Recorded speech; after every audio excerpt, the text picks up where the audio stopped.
que você criou o projeto Primeira Chance? Primeira chance, Kim, ele veio do luto, cara. Ele veio do luto. Eu poderia tentar elaborar diversos motivos aqui, diversas palavras bonitas para te falar, mas ele veio do luto. O Douglas é criado dentro do Complexo da Coruja pela minha avó paterna.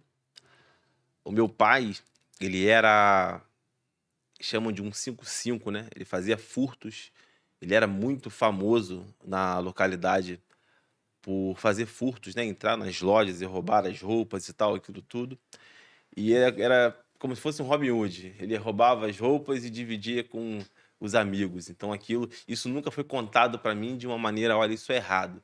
Isso era contado para mim quando eu era jovem de uma maneira muito romântica. Então eu nunca vi meu pai como um vilão assim. E o meu pai, ele dizia, os amigos deles, a família, né, os amigos contavam, que ele dizia assim: não, quando meu filho nascer, eu posso morrer. Pode me matar quando meu filho nascer. A minha mãe era traficante de drogas e ele fazia furtos, né?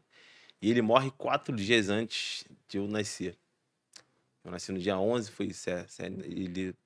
no dia 7 matam ele, isso no dia 11 o Douglas nasce. E aí ficou aquele misto de alegria com tristeza, de luto com esperança, e o Douglas vem ao mundo, e a minha mãe, conscientemente, sabendo que tendo a vida que ela tinha, né, não tinha como criar uma criança, ela era nova, meu pai morreu com 15 anos. 15 anos de idade, minha mãe tinha 17, 18. Eram bem novos, assim. E aí a minha mãe me entrega praticamente para minha avó paterna e pro companheiro dela, seu Luiz Ângelo, um cearense que mudou a minha vida, né? Eles me criaram e me deram toda a educação, todo o suporte que eu precisava, mas tinha esse trauma, né, cara? Tinha esse peso do pai que tinha sido assassinado e da mãe que ainda era traficante. E com 11 anos de idade, matam a mãe também. A minha mãe foi assassinada quando eu tinha 11 anos. Ela tinha, se não me engano, 28 anos de idade, 29 anos de idade, por aí. Eu não sou muito bom com números, com idade. Mas eu me lembro que estava num campo de futebol, eu garoto, e você acaba criando, as pessoas idolatram. Idolatravam a minha mãe pela posição que ela tinha na época e gostavam de ficar perto de mim por conta disso. Então, se eu brigasse com alguém, eles diziam: vá lá chamar sua mãe, porque eles sabiam da coragem dela, do que ela era, do que os filhos representavam para ela. Então, eles queriam ver o circo pegar fogo. E eu vi aquilo ali, minha mãe era uma heroína. Volto a dizer que eu via de uma maneira romântica aquilo, nunca como se fosse uma criminosa. Minha mãe era muito querida, era apaziguadora, aquilo tudo. Então ficava difícil de ver uma vilã naquele lugar ali. As pessoas falavam muito bem dela. E ela é assassinada. Eu tô jogando bola, os 2 traficantes chegam e falam, né? Ó, vai pra casa que mataram sua mãe. E aí eu com 11 anos falo assim, cara, minha mãe não morre. A minha mãe não tem como matar minha mãe. E eles, não, a gente tá falando sério, vai pra casa que mataram sua mãe. E aí ali a minha ficha caiu e a minha vida mudou completamente, porque da mesma maneira que eu era o mais idolatrado por ser o filho da traficante, eu passei a ser o mais perseguido e o que mais apanhava e o que mais era culpado por tudo que acontecia.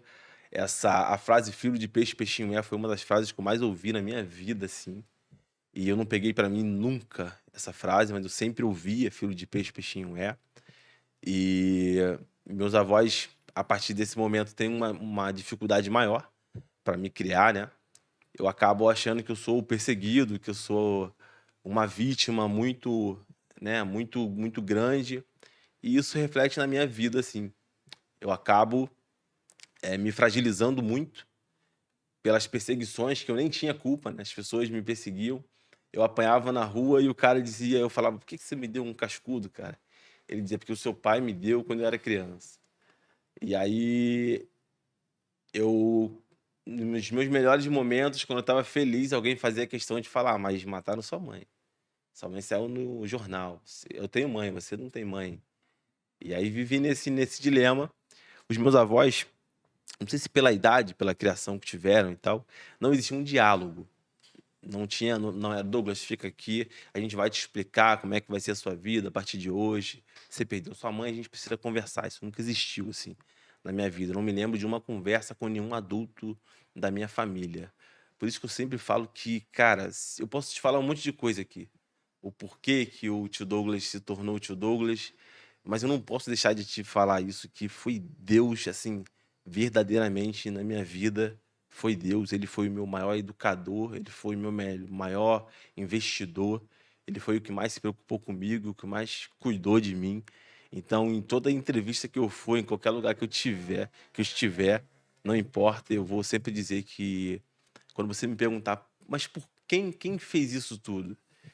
Minha resposta para você vai ser que foi Deus, porque foi ele mesmo e não tem como fugir dessa resposta.